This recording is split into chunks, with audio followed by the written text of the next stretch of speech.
Hello everyone, কেমন আছো তোমরা? আশা করি সবাই খুব ভালো আছো, খুব মন দিয়ে পড়াশোনা করছো। তো আমি চলে এসেছি আজকে ক্লাস 10 এর সম্পূর্ণ নতুন একটা টপিক নিয়ে। আজকে আমরা পড়ব অ্যানিমাল হরমোন বা প্রাণী হরমোন। হরমোন সম্পর্কে আমরা অল্প অল্প বিস্তর সকলেই জানি। তো মানে গেল যে ক্লাসগুলো 7, 8 বা 9 এগুলো ক্লাসে আমরা হরমোন সম্পর্কে অল্প বিস্তর সকলেই জানি। কিছু হরমোনের নাম আমরা জানি, কিছু হরমোনের কাজ আমরা জানি। তো আমরা এই ক্লাস 10 এ এই হরমোন সম্পর্কে একটু ডিটেইলস আলোচনা করব। খুব ডিটেইলস না, একটু ডিটেইলস। তো শুরু করা যাক তাহলে। আচ্ছা, অ্যানিমাল হরমোন হরমোন কথাটি প্রথম আবিষ্কার করেছিল কে? না, স্টার্লিং। কে? স্টার্লিং। অর্থাৎ হরমোন যে টার্ম হরমোন, এটা প্রথম ব্যবহার করেছিল বা প্রথম ইন্ট্রোডিউস করেছিল আমাদের সাথে কে? না, স্টার্লিং। আর প্রথম আবিষ্কৃত হরমোন হলো কি? না, সিক্রেটিং। কি? সিক্রেটিং। সিক্রেট পাওয়া যায় কোথায়? না, আমাদের ইন্টেস্টাইন, স্মল ইন্টেস্টাইন যে ডিউরিনাম থাকে, সেখান থেকে ক্ষরিত হয় একটা হরমোন, তার নাম কি? সিক্রেটিন। সেই সিক্রেটিন হরমোনটাই সবার প্রথম আবিষ্কৃত হরমোন, যেটা আবিষ্কার করেছিল স্টার্লিং এবং বেস। স্টার্লিং এবং বেস। এই হরমোন কথাটির মানে কি বলতো? হরমোন কথাটির হরমোন কথাটি এসছে একটি কথা হরমাও থেকে। কি? না, হরমাও। আর এই হরমাও শব্দের অর্থ হলো উত্তেজিত করা বা জাগ্রত করা। অর্থাৎ এমন একটা জিনিস বা এমন একটা রাসায়নিক পদার্থ যে কি করবে, কোন একটা অর্গানকে বা কোন একটা অংশকে কি করবে? উত্তেজিত করবে বা জাগ্রত করবে বা সক্রিয় করবে। আচ্ছা, এই হরমোন কি? আমি যদি সংক্ষেপে বলতে চাই, হরমোন হলো এমন এক জৈব রাসায়নিক পদার্থ যেটা কি করে? না, কোনো অন্তঃক্ষরা গ্রন্থি থেকে ক্ষরিত হয়। তো এবার প্রশ্ন আসতেই পারে, অন্তঃক্ষরা গ্রন্থিটা কি? তো আমাদের শরীরে যত রকম গ্রন্থি আছে, সেই গ্রন্থিকে আমরা মোটামুটি ৩ ভাগে ভাগ করি। On the basis of duct. অর্থাৎ ডাক্ট মানে কি? নালী। কি? না, নালী। নালীর উপস্থিতির উপর ভিত্তি করে আমরা আমাদের গ্রন্থিকে ৩ ভাগে ভাগ করেছি। কয় ভাগে? না, ৩ ভাগে। একটা হলো endocrine gland, ১ number endocrine gland বা অন্তঃক্ষরা গ্রন্থি। অন্তঃক্ষরা গ্রন্থি। সেকেন্ড কি? না, এক্সোক্রাইন গ্ল্যান্ড বা বহিঃক্ষরা গ্রন্থি। বহিঃক্ষরা গ্রন্থি। আর তৃতীয় কি? মিক্সড গ্ল্যান্ড বা মিশ্র গ্রন্থি। কি হলো তাহলে? প্রথমটা কি? না, এন্ডোক্রাইন গ্ল্যান্ড। এন্ডো মানে যেখানে এন্ডো কথা আসবে, এন্ডো মানে ভিতরে। যেখানে এক্সো আসবে, এক্সো মানে বাইরে। সো এন্ডোক্রাইন মানে অন্তঃক্ষরা, অর্থাৎ যেসব গ্রন্থির ক্ষরণ কি হবে? ভেতরে হবে। এটাকে আমরা বলতে পারি ডাক্টলেস গ্ল্যান্ড। মানে কি? অর্থাৎ এমন এক গ্রন্থি যার কি থাকবে না? কোনো ডাক্ট বা নালী থাকবে না। অর্থাৎ ডাক্টলেস গ্ল্যান্ড বা নালীবিহীন গ্রন্থি, বা এটাকে আরেকটা নাম বলা হয়, সেটাকে বলা হয় অনাল গ্রন্থি। কি? অনাল গ্রন্থি। অর্থাৎ যে গ্রন্থির কোনো নালী থাকবে না, নালীবিহীন গ্রন্থি, তাকে আমরা বলবো অনাল গ্রন্থি বা এন্ডোক্রাইন গ্ল্যান্ড। আর যে গ্রন্থির নালী থাকবে তাকে আমরা কি বলবো? সনাল গ্রন্থি। কি? সনাল। অর্থাৎ নালী যুক্ত গ্রন্থি। নালী যুক্ত গ্রন্থি। ক্লিয়ার? তাহলে সনাল কি? না, যেই গ্রন্থির নালী আছে বা যেই গ্রন্থির ক্ষরণ কোনো নালীর মাধ্যমে হবে, তাকে আমরা বলবো সনাল গ্ল্যান্ড বা এক্সোক্রাইন গ্ল্যান্ড বা নালীযুক্ত গ্রন্থি। আর যে গ্রন্থির ক্ষরণ কোনো নালীর মাধ্যমে হবে না, অর্থাৎ নালীবিহীন যে গ্রন্থি, তাকে আমরা কি বলছি? না, অনাল গ্রন্থি বা ডাক্টলেস গ্ল্যান্ড বা এন্ডোক্রাইন গ্ল্যান্ড। আর একটা ভাগ আছে, সেটা কি? না, মিক্সড গ্ল্যান্ড বা হেটারোক্রাইন। এখানে কি হবে? এখানে এই যেসব গ্রন্থি মিক্সড গ্ল্যান্ড, সেখানে কি হবে? সেখানে কিছু এন্ডোক্রাইন এন্ডোক্রাইন হিসেবে কাজ করবে কিছু অংশ, কিছু অংশ এক্সোক্রাইন হিসেবে কাজ করবে। ঠিক আছে? কিছু গ্রন্থি কি? কিছু অংশ মানে একই গ্রন্থি, যার কিছু অংশ এন্ডোক্রাইন হিসেবে কাজ করবে বা নালীবিহীন অংশ হিসেবে কাজ করবে, আর কিছু অংশ নালীযুক্ত অংশ হিসেবে কাজ করবে। ওকে, আচ্ছা, এন্ডোক্রাইন গ্ল্যান্ড যেটা বা অনাল গ্রন্থি যেটা, সেখান থেকে যে জৈব পদার্থ ক্ষরিত হয় তাকে আমরা বলবো হরমোন। অর্থাৎ অনাল গ্রন্থি নিঃসৃত জৈব পদার্থকে আমরা কি বলবো? হরমোন। আমি প্রথমেই যখন আমি হরমোনের ডেফিনিশন দিতে গেছিলাম বা সংক্ষেপে হরমোনকে ব্যাখ্যা করতে গিয়েছিলাম, তখন আমি কি বলেছিলাম? না, অনাল গ্রন্থি থেকে বা অন্তঃক্ষরা গ্রন্থি থেকে নির্গত কিছু জৈব পদার্থ, যাকে আমরা কি বলেছি? না, হরমোন। অর্থাৎ অন্তঃক্ষরা গ্রন্থি বা অনাল গ্রন্থি বা ডাক্টলেস গ্ল্যান্ড বা এন্ডোক্রাইন গ্ল্যান্ড, এই যে এর থেকে যেসব জৈব পদার্থ নিঃসৃত হবে বা জৈব রাসায়নিক পদার্থ নিঃসৃত হবে, তাকে আমরা বলবো হরমোন। কি বলবো? না, হরমোন। আর এক্সোক্রাইন থেকে বা বহিঃক্ষরা থেকে যেগুলো ক্ষরিত হবে, তাকে আমরা বলবো না, এনজাইম বা উৎসেচক। কি? উৎসেচক। তাহলে এন্ডোক্রাইন গ্রন্থির ক্ষরণকে বলছি হরমোন, এক্সোক্রাইন গ্রন্থির ক্ষরণকে বলছি আমরা উৎসেচক। আর মিক্স গ্ল্যান্ড তো অবশ্যই, সেখানে তাহলে হরমোন ক্ষরিত হবে, সেখানে কিছু উৎসেচক ক্ষরিত হবে। এই হলো আমাদের ডাক্ট বা নালীর উপর ভিত্তি করে শরীরের কিছু অংশের বা অঙ্গের বা গ্ল্যান্ডের নাম। ওকে, তো আশা করছি বুঝতে পেরেছি আমরা। সো এবারে আমরা চলে যাই হরমোন সম্পর্কে। তাহলে আমরা হরমোন সম্পর্কে কিছু সংক্ষিপ্ত ধারণা জানলাম। হরমোন কে আবিষ্কার করে, হরমোন প্রাণী প্রথম কে দিয়েছিল, হরমোন কোথা থেকে খরিত হয়, এই সম্পর্কে জাস্ট হালকা আমরা আইডিয়া নিয়ে নিলাম, তাই তো। এবার আমরা আসি হরমোনের কিছু বৈশিষ্ট্য নিয়ে। তো প্রথম বৈশিষ্ট্য যেটা বা প্রথম হরমোনের যে ক্যারেক্টার সেটা হলো উৎস, অর্থাৎ হরমোন কোথা থেকে খরিত হয়। হরমোন খরিত হয় কোথা থেকে? একটু আগে আমরা জানলাম হরমোন কোথা থেকে খরিত হয়, কোথা থেকে? অন্তঃক্ষরা গ্রন্থি বা এন্ডোক্রাইন গ্ল্যান্ড থেকে। অর্থাৎ আমাদের দেহে যত অন্তঃক্ষরা গ্রন্থি আছে সেই অন্তঃক্ষরা গ্রন্থি নিঃসৃত জৈব পদার্থ হলো হরমোন। তাহলে হরমোনের উৎস কোথায়? না এন্ডোক্রাইন গ্ল্যান্ড। একটা এন্ডোক্রাইন গ্ল্যান্ডের নাম কি? যেমন পিটুইটারি গ্ল্যান্ড, যেমন হাইপোথ্যালামাস গ্ল্যান্ড, যেমন পিনিয়াল গ্ল্যান্ড, এগুলো সব কি একটা এন্ডোক্রাইন গ্ল্যান্ড। ওকে, এবার আমরা জানি রাসায়নিক প্রকৃতি, অর্থাৎ রাসায়নিক প্রকৃতি বা কেমিক্যাল কম্পোজিশন, অর্থাৎ হরমোন কি দিয়ে তৈরি, হরমোন বস্তুতে কি কি আছে। তো জেনে নেই। তো হরমোন অনেক রকম হতে পারে, প্রোটিন ধর্মীয় হতে পারে, পেপটাইড ধর্মীয় হতে পারে, ক্যাটাকলামিন ধর্মীয় হতে পারে, স্টেরয়েড ধর্মীয় হতে পারে, নানা রকম হতে পারে। তো সবার প্রথমে আসি প্রোটিন ধর্মী। প্রোটিন ধর্মী কিছু হরমোনের নাম জানি। প্রোটিন ধর্মী হরমোন উদাহরণ হলো ইনসুলিন। কি? ইনসুলিন। প্রোটিন ধর্মী একটা হরমোনের উদাহরণ কি? ইনসুলিন। এছাড়া গ্রোথ হরমোন বা সোমাটোট্রপিক হরমোন। ওকে, আচ্ছা প্রোটিন ধর্মী ছাড়াও আর কি বললাম? একটা হলো প্রোটিন ধর্মী, দুই হতে পারে পেপটাইড ধর্মী। পেপটাইড ধর্মী, এই পেপটাইড ধর্মী হরমোনগুলো কি না ACTH বা অ্যাড্রিনোকর্টিকোট্রপিক হরমোন। কি? Adrenocorticotropic hormone. এছাড়া হতে পারে গ্লুকাগন, গ্লুকাগন ইপিসি। আচ্ছা, পেপটাইড ধর্মী বা স্টেরয়েড ধর্মী কিছু হরমোনের নাম জানি। স্টেরয়েড ধর্মী কিছু হরমোন, স্টেরয়েড ধর্মী কিছু হরমোন, স্টেরয়েড ধর্মী হরমোন যত রকম সেক্স হরমোন আছে, যত রকম সেক্স হরমোন আছে এবং অ্যাড্রিনাল কর্টেক্স নিশ্চিত হরমোন, অ্যাড্রিনাল কর্টেক্স নিশ্চিত হরমোন। আর কি বাকি থাকলো? আচ্ছা ক্যাটাকলামিন, ক্যাটাকলামিন হরমোন। ক্যাটাকলামিন হরমোন কি কি? অ্যাড্রিনালিন,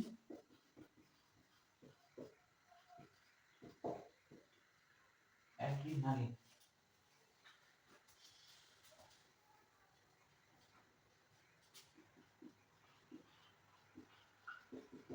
অ্যাড্রিনালিন, নর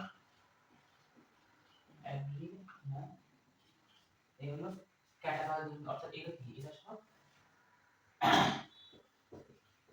অ্যাড্রিনাল মেরুলা, অ্যাড্রিনাল মেরুলা নিশ্চিত হরমোন।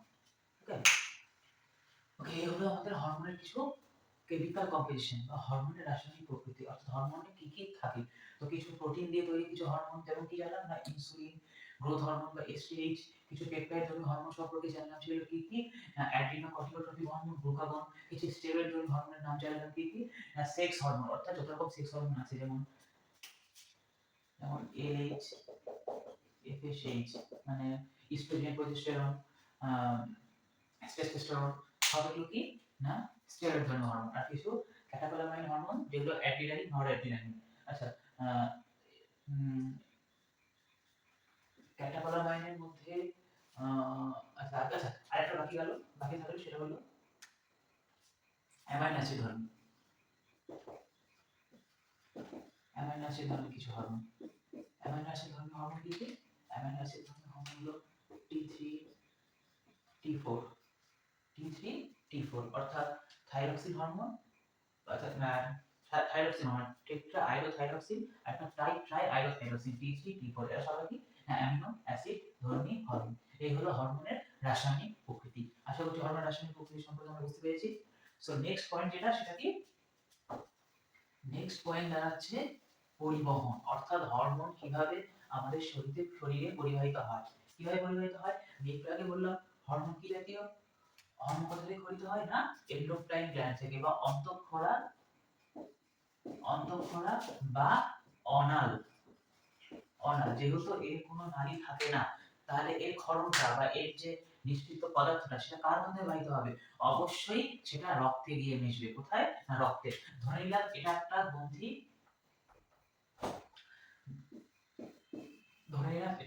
এটা পিটুইটারি গ্রন্থি। আর পিটুইটারি গ্রন্থির যে ক্ষরণ সেটাকে আমরা কি বলবো?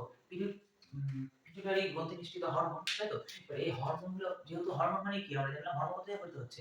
ডাকটিলিস গ্ল্যান্ড বা অন্তঃক্ষরা গ্রন্থি থেকে খরিত হচ্ছে, অর্থাৎ এর কোনো নালী নেই। তাহলে এর থেকে যে পদার্থ খরিত হচ্ছে, এর থেকে যেসব হরমোন খরিত হচ্ছে সেগুলো কার মাধ্যমে পরিবাহিত হবে? না কার মাধ্যমে? রক্ত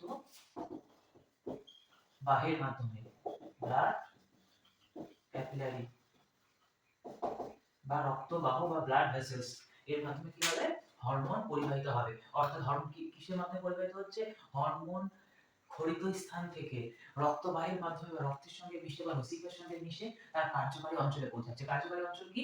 না হরমোন যে এক জায়গা থেকে খরিত হচ্ছে, খরিত হওয়ার পর অন্য এক জায়গায় গিয়ে সেটা কাজ সম্পন্ন করছে। যেই জায়গায় গিয়ে বা যেই কোষে গিয়ে তার কাজ সম্পন্ন করবে তাকে আমরা বলবো টার্গেট সেল বা টার্গেট অর্গান বা টার্গেট সাইট। অর্থাৎ হরমোন অন্তঃক্ষরা থেকে খরিত হয়ে তার টার্গেট সাইটে পৌঁছাচ্ছে কার মাধ্যমে? না রক্তবাহীর মাধ্যমে বা লসিকা বাহীর মাধ্যমে। ক্লিয়ার? আশা করি বুঝতে পেরেছি পরিবহন পদ্ধতি হরমোন কিভাবে পরিবাহিত হচ্ছে। ওকে, নেক্সট আমরা জানবো হরমোনের কাজ। হরমোনের কাজ খুবই খুবই খুবই গুরুত্বপূর্ণ আমাদের শরীরে, বা আমি যদি মানুষের শরীরের কথা বলি, হরমোন প্রচুর গুরুত্বপূর্ণ ভূমিকা পালন করে। যেমন প্রথমত বলতে পারি আমরা ছোট থেকে বড় হচ্ছি, ছোট থেকে বড় হওয়ার পর একটা ট্রানজিশন স্টেট, অর্থাৎ একটা একটা সময় আমূল আমাদের পরিবর্তন আসে। কেমন পরিবর্তন? আমাদের চেহারা পরিবর্তন আসে, আমাদের কিছু সেক্সুয়াল অর্গান ডেভেলপ হয়, আমাদের বাহ্যিক কিছু পরিবর্তন আসে। আর সেই পরিবর্তনের মূলে কে? না হরমোন। কি হরমোন? না সেক্স হরমোন। এছাড়া আমাদের শরীরে যে শর্করার ব্যালেন্স, অর্থাৎ গ্লুকোজের যে ব্যালেন্স, সেই ব্যালেন্স সাহায্য করে কে? হরমোন। আমাদের শরীরে এমন কিছু হরমোন আছে যারা আমাদের রাগ, দুঃখ, ভালোবাসা প্রকাশ করতে সাহায্য করে, বা সাহায্য করে ঠিক বলবো না, মানে সেগুলোর জন্য রেসপন্সিবল কিছু হরমোন, বা সেগুলোর ফলে আমাদের শারীরিক কিছু পরিবর্তন আসে, যেটাতে সরাসরি জড়িত থাকে কিছু হরমোন। এছাড়া আমাদের নানা রকম জৈব রাসায়নিক প্রক্রিয়া বলতে পারি, বা আমাদের নানা রকম শারীরিক যে প্রক্রিয়া, সেগুলোকে হরমোন নানাভাবে প্রভাব বিস্তার করে। ক্লিয়ার? তাহলে হরমোনের কাজ সম্পর্কে আমরা আইডিয়া পেলাম। এরপরে আমরা স্পেসিফিক্যালি একটা হরমোন বলবো এবং তার কাজ, তার অভাবে কি হচ্ছে, তার কম ঘরণে কি হচ্ছে, তার বেশি ঘরণে কি হচ্ছে, আমরা সব এগুলো সম্পর্কে ডিটেইলস আলোচনা করব। সো কাজটা এখন এইটুকুই জানি, পরে প্রত্যেকটা গ্ল্যান্ড পড়বো, প্রত্যেকটা গ্ল্যান্ডে আলাদা আলাদা কাজ, অভাবে কি হচ্ছে, কম ঘরণে কি হচ্ছে, বেশি ঘরণে কি হচ্ছে, সেই সম্পর্কে পরে জানবো। ওকে, তাহলে আমরা কি কি জানলাম? এগুলো তো উৎস সম্পর্কে জেনে গেলাম, আমরা রাসায়নিক প্রকৃতি কি হরমোন সেটা জানলাম, আমরা হরমোন কিভাবে পরিবাহিত হয় আমাদের শরীরে সেটা জানলাম, আমরা হরমোনের কাজ সম্পর্কে জাস্ট অল্প একটু ধারণা নিলাম। এবার আমরা জানবো হরমোনের পরিণতি, অর্থাৎ হরমোন উৎসস্থল অর্থাৎ অন্তঃক্ষরা গ্রন্থি থেকে খরিত হয়ে পরিবাহিত হচ্ছে কার মাধ্যমে? না রক্তবাহীর মাধ্যমে, রক্তের মাধ্যমে, লসিকার মাধ্যমে পরিবাহিত হওয়ার পর সে টার্গেট অর্গানে পৌঁছাচ্ছে। টার্গেট অর্গানে পৌঁছানোর পর সেই টার্গেট অর্গানে হরমোন কি করছে? না তার নির্দিষ্ট কাজ যেটা সেই কাজটা সম্পন্ন করছে। কিন্তু কাজ সম্পন্ন করার পর হরমোন কি হবে? কি হয় হরমোন? কি হয় না হরমোন কাজ সম্পন্ন হওয়ার পর ধ্বংসপ্রাপ্ত হয়ে যায়। ধ্বংস প্রাপ্ত হয়ে যায়। Is that clear to all? অর্থাৎ হরমোন কাজের শেষে ধ্বংস হয়ে যায়। ক্লিয়ার? ওকে, আচ্ছা এইখানে আমরা একটা পার্থক্য, আমরা আমরা যদি আমাদের যদি নার্ভাস সিস্টেম বা স্নায়ুতন্ত্র পড়া হয়ে থাকে, তবে এখানে আমরা একটা পার্থক্য লক্ষ্য করতে পারছি। নার্ভাস সিস্টেমের যে নিউরন বা একক নিউরন, সেই নিউরন কিন্তু কাজের পরে ধ্বংসপ্রাপ্ত হয় না, কিন্তু আমাদের হরমোন একবার কাজ করার পর সেই হরমোন কিন্তু ধ্বংসপ্রাপ্ত হয়। ঠিক আছে? নার্ভাস সিস্টেম বা নার্ভাস সিস্টেম আর হরমোন সম্পর্কে আমরা পার্থক্য পড়বো, হরমোন টপিক হোক, তারপরে তোমরা নিজেরাই পার্থক্য করতে পারবে। ওকে, তো পরিণতি সম্পর্কে জানলাম, হরমোন কাজের পরে কি হচ্ছে? না ধ্বংসপ্রাপ্ত হয়ে যাচ্ছে। এবার বাহক ও নিয়ন্ত্রক হিসেবে হরমোনের ভূমিকা। আচ্ছা, হরমোন হরমোনের একটা বিশেষ পদ্ধতি আছে, মানে পদ্ধতি তো হরমোন কি করছে? হরমোন অন্তঃক্ষরা গ্রন্থি থেকে খরিত হয়ে রক্তের মাধ্যমে গিয়ে তার টার্গেট অর্গান বা কার্যকরী অঞ্চলে গিয়ে ক্রিয়া সম্পন্ন করছে। এবার তার যে টার্গেট অর্গান সেখানে গিয়ে সেখানে কোনো না কোনো বার্তা পৌঁছাচ্ছে, অর্থাৎ রাসায়নিকভাবে হরমোন কি করছে? অন্তঃক্ষরা গ্রন্থি বা রক্তের মাধ্যমে তার কার্যকরী অঞ্চলে গিয়ে কোনো না কোনো বার্তা প্রেরণ করছে বা বার্তা বহন করছে। সেই জন্য হরমোনকে অনেক সময় বলা হয় রাসায়নিক দূত, বা অনেক সময় দেখা যায় রাসায়নিক সমন্বয়কারকও বলা হয়, বা কেমিক্যাল মেসেঞ্জার। কেন? না হরমোন পুরো শরীরের মধ্যে একটা রাসায়নিক বা একটা কেমিক্যাল একটা সমন্বয় সাধন করছে বা আমরা বলতে পারি। আচ্ছা, একটা উদাহরণ দিয়ে বলছি। আমাদের মাথায় আছে পিটুইটারি গ্ল্যান্ড। তো পিটুইটারি গ্ল্যান্ড থেকে ক্ষরিত হচ্ছে কিছু ফ্যাক্টর। সেই ফ্যাক্টর রক্তের মাধ্যমে বাহিত হয়ে আমাদের নানা শরীরের নানা অংশে পৌঁছাচ্ছে এবং কোথায় পৌঁছাচ্ছে না তার টার্গেট অর্গানে বা কার্যকরী অঞ্চলে, এবং সেখানে গিয়ে হরমোন তার নিজের কাজটা সম্পন্ন করছে। অর্থাৎ কিছু না কিছু রাসায়নিক বার্তা নিয়ে আসার পর টার্গেট অর্গানে গিয়ে তার কাজটা সম্পন্ন করছে। অর্থাৎ পুরো শরীরের মধ্যে একটা যোগাযোগ রক্ষা করছে। বলতে পারি আমরা কি? যোগাযোগ রক্ষা করছে। তো সেইজন্য হরমোনকে অনেক সময় বলা হয় রাসায়নিক দূত বা কেমিক্যাল মেসেঞ্জার, এবং যেহেতু সমগ্র বডিতে বা সমগ্র সারা দেহে নানা রকম শারীরিক ক্রিয়া সম্পন্ন করছে বা সমন্বয় সাধন করছে, সেজন্য আমরা হরমোনকে অনেক সময় রাসায়নিক সমন্বয়কারক হিসেবেও বলে থাকি বা জেনে থাকি। তো রাসায়নিক দূত এবং রাসায়নিক সমন্বয়কারক সম্পর্কে আমরা আইডিয়া পেলাম, তাই তো? এবার যেটা ইম্পর্টেন্ট পয়েন্ট, যেটা একটু ভালো করে পড়া উচিত আমার মতে, সেটা হলো ফিডব্যাক মেকানিজম।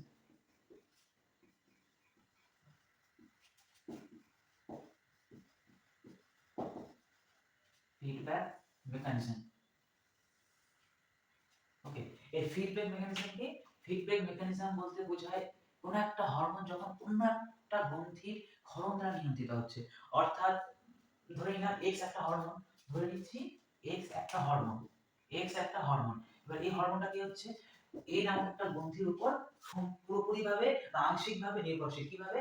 এক্স এর পরিমাণ যদি বেড়ে যায়, অর্থাৎ এক্স এর ক্ষরণ যদি কোনো একটা অঞ্চলে বৃদ্ধি পায়, তবে সে কি করবে, মানে সেখানে এমন কিছু ঘটনা ঘটবে যেটা একটা বার্তা পৌঁছাবে কোথায় না, সে একটা গ্রন্থির কাছে। এবার সেই গ্রন্থি কি করবে, এই গ্রন্থির ক্ষরণ যাতে বন্ধ হয় সেই জন্য সে কি করবে, সেও আরেকটা বার্তা প্রেরণ করবে কোথায় না, এই এক্স নামক অঞ্চলে। অর্থাৎ একজন আরেকজনের উপর কি করছে, নির্ভরশীল বলতে পারি, বা একজনের ক্ষরণ আরেকটা গ্রন্থি, মানে একটা গ্রন্থির ক্ষরণ আরেকটা গ্রন্থির উপর নির্ভরশীল, বা একটা হরমোনের ক্ষরণ যখন অন্য একটা গ্রন্থির দ্বারা নিয়ন্ত্রিত হচ্ছে, তাকে আমরা কি বলছি না, ফিডব্যাক মেকানিজম। আমি একটা উদাহরণ দিয়ে বোঝাচ্ছি।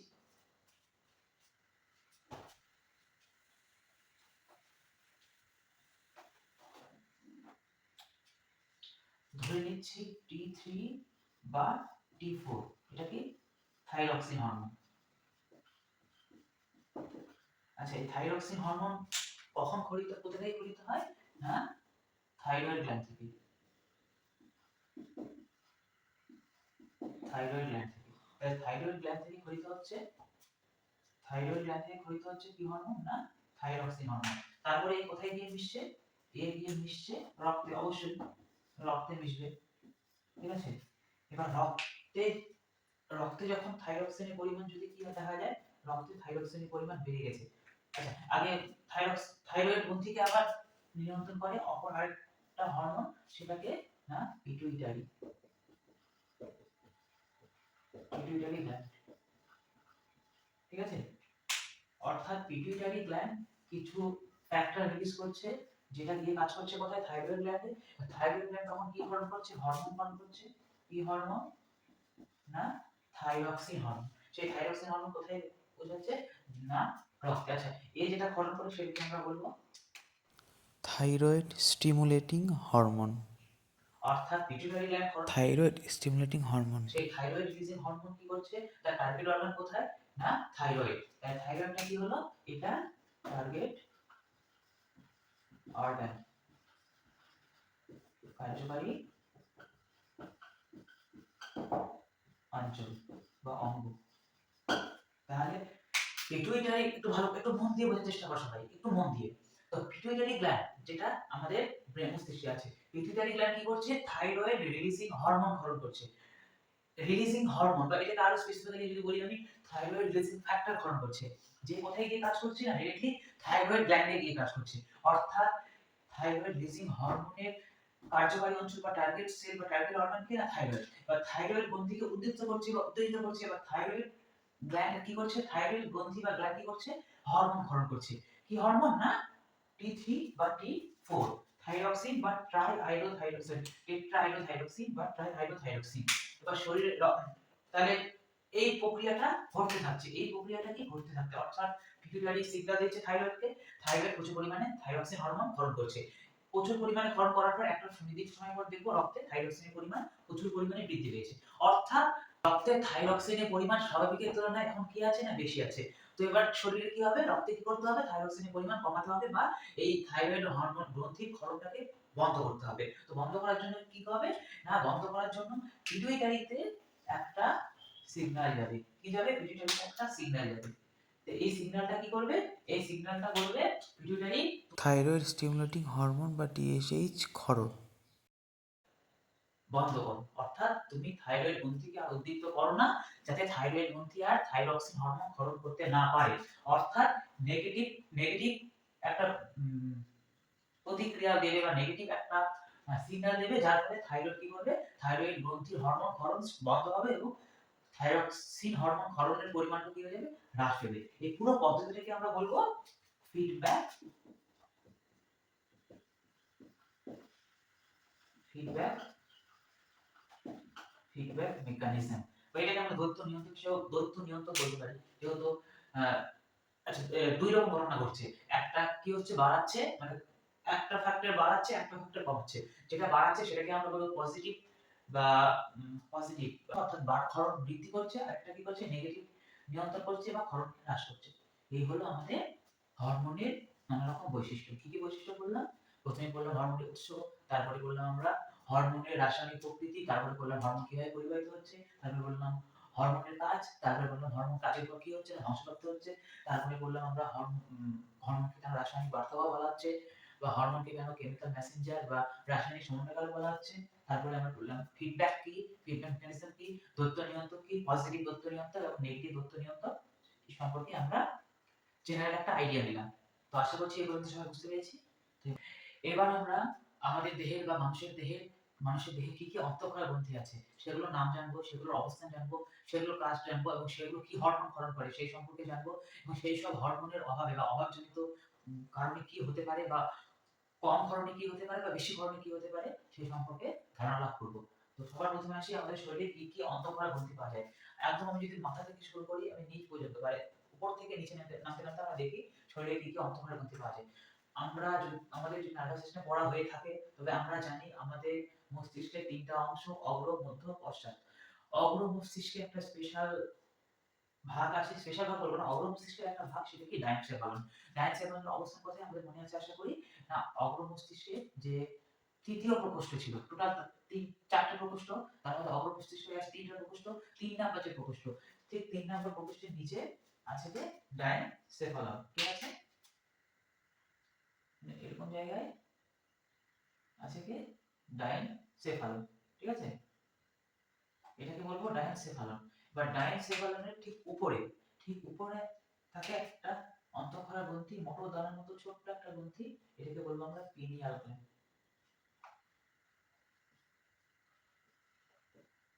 পিনিয়াল গ্রন্থি, তাহলে এক নাম্বার কি হয়ে গেল, পিনিয়াল গ্ল্যান্ড। আচ্ছা, পিনিয়াল গ্ল্যান্ডকে অনেক সময় এপিফাইসিস গ্ল্যান্ড বলা হয়। এপিফাইসিস, এপি কথার অর্থ কি, এপিফাইসিস, এপি মানে উপরে, এপি মানে উপরে, ঠিক আছে। তো মস্তিষ্কের উপরের দিকে বা মস্তিষ্কে বললে ভুল হবে, ডায়ানসেফালনের উপরে যে অন্তঃক্ষরা গ্রন্থিটি পাওয়া যায় মোটর দ্বারা মতো ছোট, তাকে আমরা বলবো পিনিয়াল গ্ল্যান্ড। আচ্ছা, ডায়ানসেফালনের নিচে যে অন্তঃক্ষরা গ্রন্থিটি পাওয়া যায় তাকে আমরা বলবো pituitary. Pituitary 2 number, pituitary, pituitary gland. তাহলে 2 নাম্বার গ্ল্যান্ড কি, পিটুইটারি। পিটুইটারি গ্ল্যান্ড কোথায় থাকে, পিটুইটারি গ্ল্যান্ড থাকে ডায়ানসেফালনের নিচে। কোথায়, ডায়ানসেফালনের নিচে। সেই জন্য এটাকে হাইপোফাইসিস বলে। হাইপোফাইসিস অর্থাৎ নিচে, ডায়ানসেফালনের নিচের অংশকে বলা হচ্ছে হাইপোফাইসিস। তাহলে এক নাম্বার কি, পিনিয়াল গ্রন্থি, যেটা আমাদের ডায়ানসেফালনের উপরে আছে, সেটা একটা অন্তঃক্ষরা গ্রন্থি। দ্বিতীয় নাম্বার অন্তঃক্ষরা গ্রন্থির নাম কি, না পিটুইটারি গ্রন্থি, যেটা ডায়ানসেফালনের নিচে অবস্থান করছে। আচ্ছা, তৃতীয় নাম্বার অন্তঃক্ষরা গ্রন্থির নাম কি, তৃতীয় নাম্বার অন্তঃক্ষরা গ্রন্থির নাম হলো থাইরয়েড গ্ল্যান্ড। কি, থাইরয়েড গ্ল্যান্ড।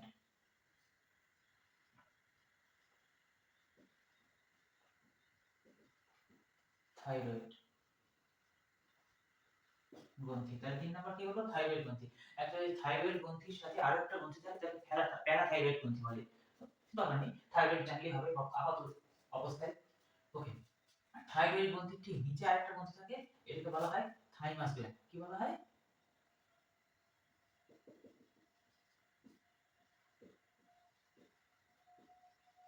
থাইমাস থাইমাস গ্রন্থি। তাহলে 4 নম্বর গ্রন্থি কি হলো? থাইমাস গ্রন্থি। আচ্ছা, এরকম এরকম জায়গায় কি বলতো, আমাদের এই সাইডে কি থাকবে? এই সাইডে আছে লিভার আছে, এই সাইডে গল ব্লাডার আছে। আচ্ছা, এর নিচটাতে আছে হৃৎপিণ্ড বা হার্ট। আর তার আর বিপরীত সাইডে কি থাকবে? এরকম জায়গায় থাকবে অগ্নাশয়। কি? অগ্নাশয়। তাহলে 3 নাম্বার 5 নাম্বার গ্রন্থি কি? অগ্নাশয়। যদিও এটা মিক্সড গ্ল্যান্ড। এটা কি? মিক্সড গ্রন্থি, তাই তো? তাহলে 1 নাম্বার পিনিয়াল গ্রন্থি, 2 নাম্বার পিনিয়াল আর একটা নাম কি? এপিফাইসিস, যেহেতু এনসেফালের উপরে আছে। 2 নাম্বার কি? Pituitary gland. পিটুইটারি গ্ল্যান্ড কোথায় আছে? ডায়ানসেফালাস। আচ্ছা সরি, আরেকটা জিনিস বাদ গেল, সেটা হলো হাইপোথ্যালামাস। ডায়ানসেফালার ঠিক নিচের অংশটা, নিচের অংশটাকে বলবো হাইপোথ্যালামাস। এই অংশটাকে বলবো হাইপো হাইপো হাইপোথ্যালামাস। হাইপোথ্যালামাস, ঠিক আছে? I am extremely sorry for that, আমি কোশ্চেনটা ছাড়া বলে গেছিলাম। যাই হোক, তাহলে কি কি জানলাম? Pineal gland, 2 number hypothalamus, 3 number pituitary, 4 number thyroid, 5 number thymus, 6 number অগ্নাশয়। এবারে তো ক্লিয়ার? আচ্ছা, অগ্নাশয়ের নিচে কি আছে? অগ্নাশয়ের নিচে এরকম জায়গা আছে আমাদের কিডনি, তাই তো?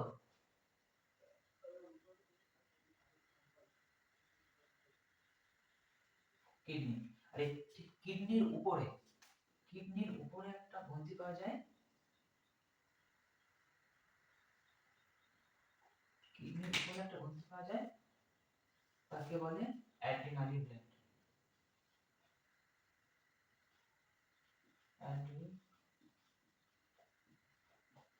গ্রন্থি কি?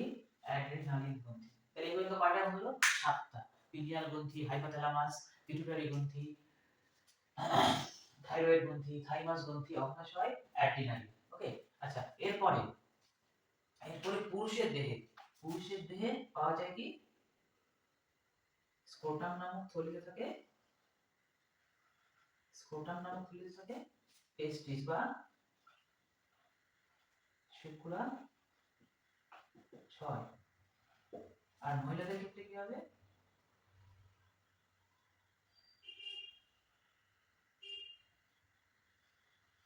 মহিলাদের ক্ষেত্রে ডিম্বাশয়।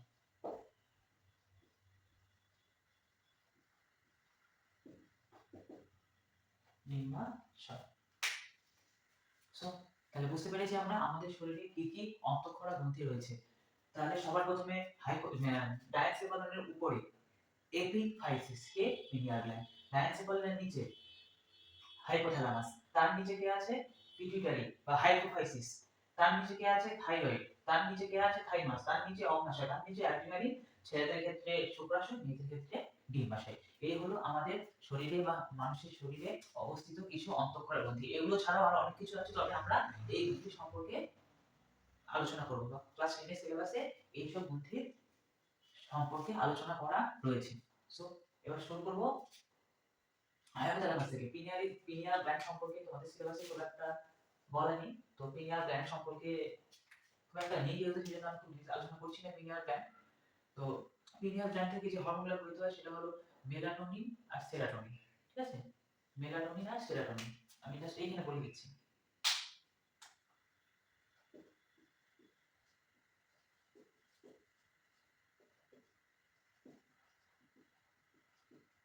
মেলাটোনিন আর সেরাটোনিন।